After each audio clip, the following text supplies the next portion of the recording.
Are you ready to have your website get found by the right people? Are you looking to rank at the top of Google so you get more traffic to your website? Are you ready to learn how to use SEO and content marketing to grow your organic traffic?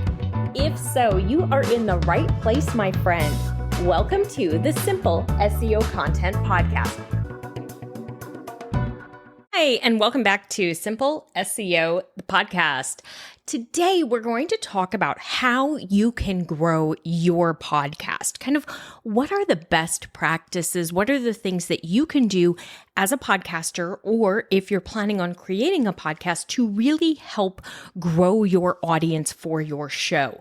So we're going to get into a few things that we've talked about before, and we're going to talk about a few things that we've not touched on previously on the podcast. So let's jump right in. Now, your podcast, the same as your blog, you're going to want to really focus on your audience. Who is it that you're trying to connect with? Who do you help? How do you help them? What do they want to know from you? What are they hoping to learn? What questions do they have? If you're not sure, this is where you really need to do a little bit of research.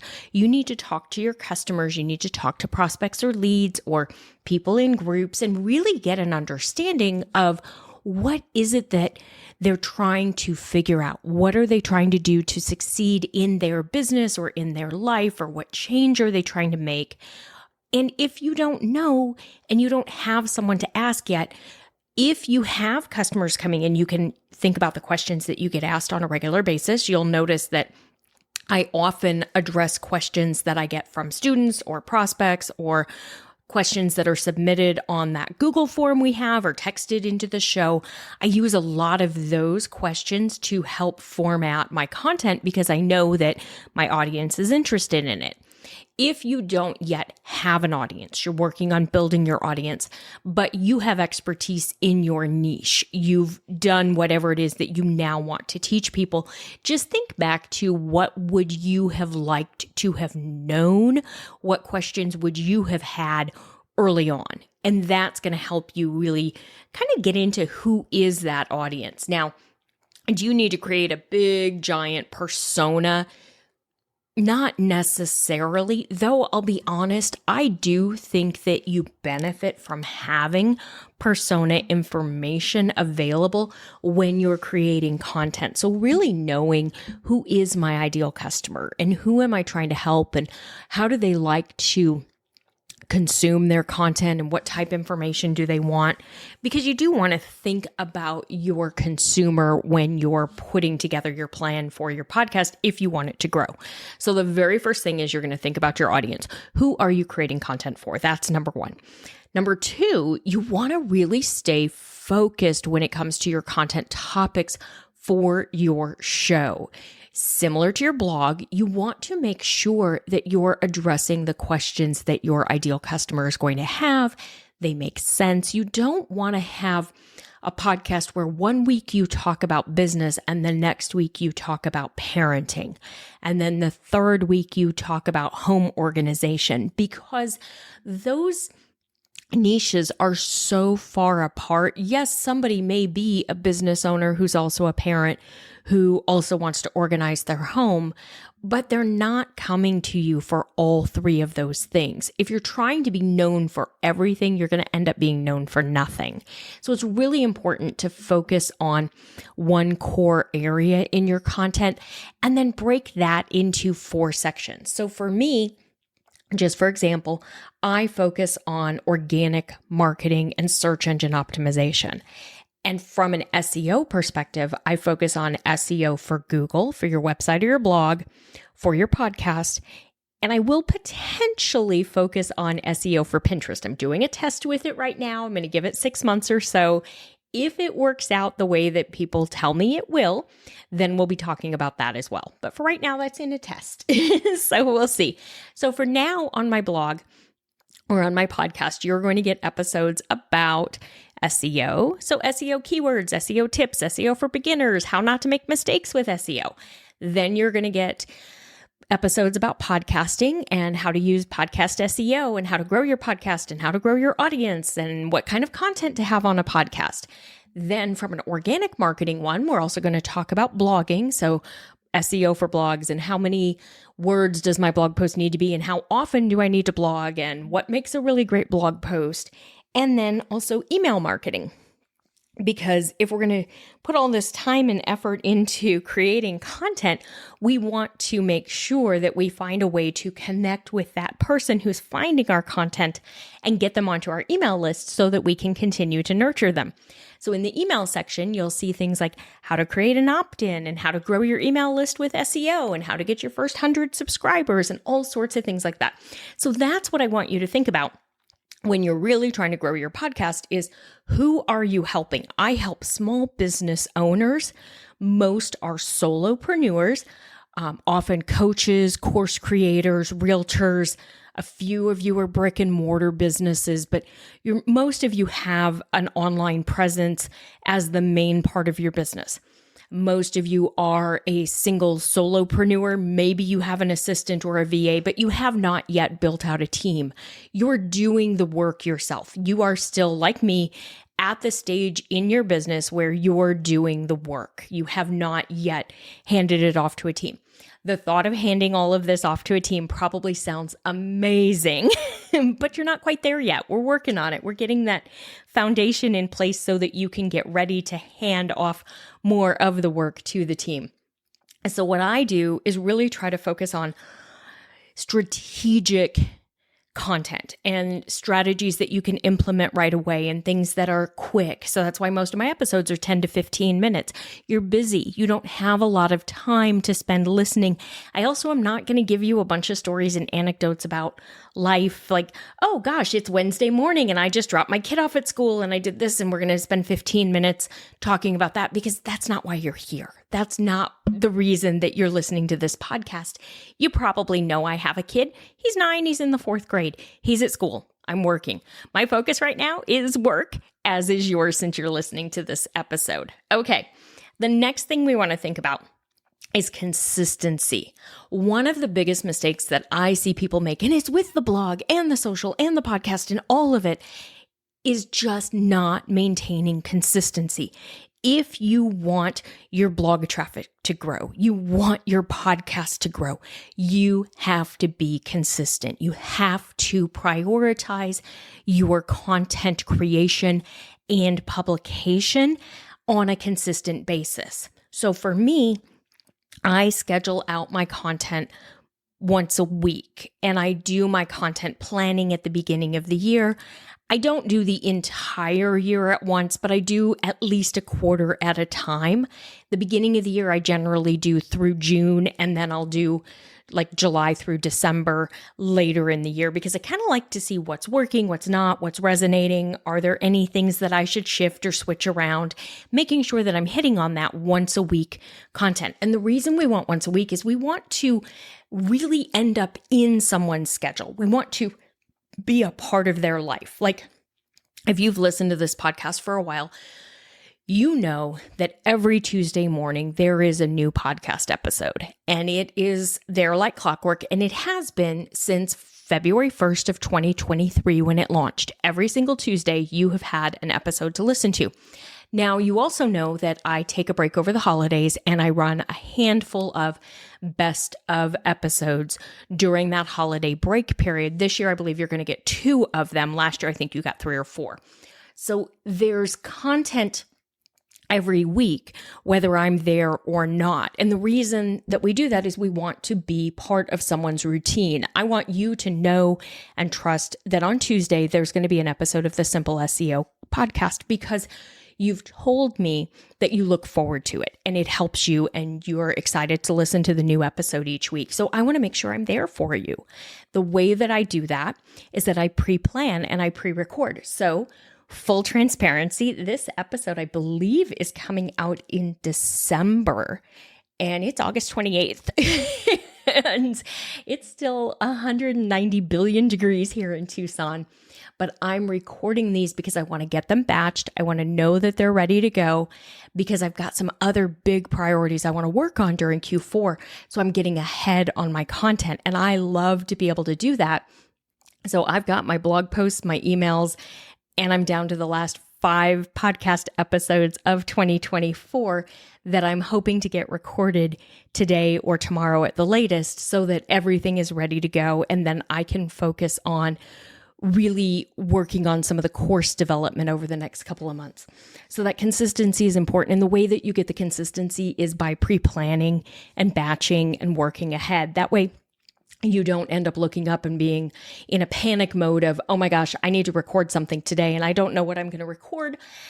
And I have no topic idea and I have no keywords and I have nothing ready to go. So if you're facing that or you're struggling with it and you really want someone to help guide you and you're like, yeah, Rachel, this would be great, but I don't have that dialed in, join me in Simple Podcast SEO because that's exactly what I teach you how to do. I walk you through how often to podcast. I walk you through how to do your batching, how to like every step of the way. If you want to do the same thing for your blog and your website, then the class you need is simple SEO content. And I teach you the same thing, how to really get all of this done and put it into a smooth process that's going to help you stay consistent, because consistency is going to be the key to your success more than almost anything else that you could do. And now let's talk about a couple very strategic, tactical things that you can do today to work on your next episode. So SEO keywords, I'm sure you've heard me talk about them like a million times because keywords are critical to your success with Google, with the podcast search engines, on Pinterest. If you are still on social media, keywords are the key to discoverability on Instagram and TikTok and LinkedIn and all the different social channels as well. They're all getting into search engine optimization. They're all starting to use keywords to really help identify and pull content and put it in front of audiences. So for your podcast, I want you to focus on choosing keywords for your podcast episode titles. And I want you to choose one that I would tell you cannot use for Google. If you've listened to my episodes on Google search and Google keywords, and I've said that's just too big, it's too competitive, you can't rank for that, that's actually probably one that you can try to rank for in your podcast, but you also want to look for one that we would talk about being more of a long tail. So for example, let's just say that we're doing one on shoes, because I always give shoes as the example when we talk about SEO keywords. So shoes is generally a terrible keyword from a Google SEO standpoint because it's so competitive. It's going to be incredibly hard to rank for. The person who's searching it doesn't really know what they're looking for yet anyway. Like it's just not a good keyword, even though there's a million searches a month for it. So from an SEO standpoint, from Google, we would go way down the sales funnel and we would get much more detailed. And so we'd go through like shoes and then women's running shoes. And then maybe we'd get into women's Asics Gel Kayano running shoes. So let's take that same shoes one and let's pretend that we are doing a podcast on shoes. And so we're going to talk about shoe trends for 2025, finding the perfect running shoe for your elementary school kid. And so in that, shoes would be a keyword. Shoe trends for 2025 could be a keyword.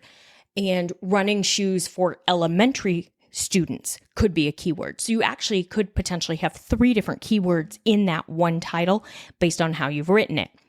So what I want you to think about is one fathead term. So a fathead term is just that. It's like a single keyword like shoes, SEO, blog, etc.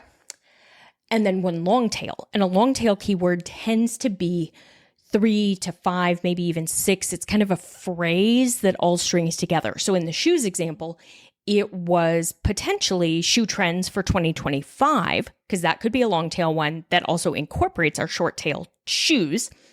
And it was running shoes for elementary kids or elementary students. Both of those are long tail. So when you use keywords like that you put them in your title and you put them in your show notes, your description, you increase the potential for visibility for your podcast episode.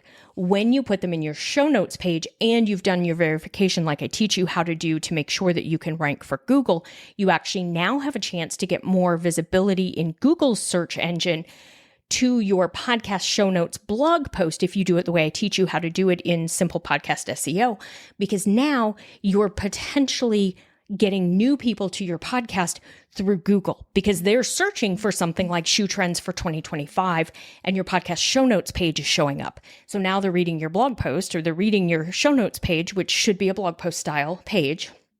And if you're embedding your podcast episode in your page, now they're also being able to listen to your podcast there on your website, or they're finding out about your podcast and coming over and listening to it in their app of choice. Okay. Now, how does all of this work? When we've done the optimization and using the keywords, there are 3 different places that your podcast can show up in Apple Podcasts. And we do talk mostly about Apple Podcasts because it's the most popular podcast app. You can show up in top results, you can show up in shows, and you can show up in episodes. So in top results, your show can show up multiple times because it can have many episodes that show up for that particular keyword. The same thing with episodes. In the episodes tab, you can show up multiple times. In the shows tab, you can only show up once because you only have one podcast that's ranking for that keyword. The other places you can do, the other things you can do to help grow your audience would be by guesting on other shows, really doing podcast guest pitching and trying to build your audience that way, by sharing about your podcast in groups where it's allowed, things like that. So there's a lot that you can do to really grow your audience. If you want to learn more, I want you to take Simple Podcast SEO because that's going to teach you how to do the optimization side of it to really improve your show's visibility. If you've been podcasting for a while and you're not seeing the growth that you were hoping for, then let's work on optimizing that show. Because when I did it, because I was there with you a year or so ago, I was right there with you. And I was very frustrated because I loved podcasting, but I wasn't seeing the growth. But since I started applying what I'm teaching you here, I have seen my downloads go 5x. I also now have a top 10% ranked podcast, and it continues to grow every month. So my goal is to get it into that top 5, that top 1. We'll see where it ends up, but it's now cracked the top 10%. And I'm really happy about that because this is a very niche podcast. I could easily have higher rankings or higher, global rankings if I had something that wasn't quite so niche. So to be a top 10% podcast globally on something as niche as SEO for small business owners and coaches and course creators, I'm really happy with that. So if you're ready to get started, join me in Simple Podcast SEO. Get the podcast download guide. It's the 3-step podcast growth plan. You can get that at the website at etchedmarketing.com/freebies. And I will hopefully see you inside of Simple Podcast SEO. Let's get your show growing and increase your audience as well, because your podcast can be an amazing traffic and revenue generator for your business. All right, that's it for today. I'll see you back here next week. That's all for today's episode of the Simple SEO Content Podcast. I want to thank you so much for joining me. Make sure you visit my website, etchedmarketing.com, and visit the freebies tab. Right there, you're going to find the SEO Content Quick Start Guide along with the free SEO class. So you'll have everything you need to know to get started with SEO and content marketing. Then do me a favor, if you wouldn't mind, if you would do a rating and a review of this podcast on your favorite platform. That would really help spread the message, and I do greatly appreciate it. If you have any questions, you can always DM me on Instagram at Etched Marketing Academy, and I will see you right back here next week.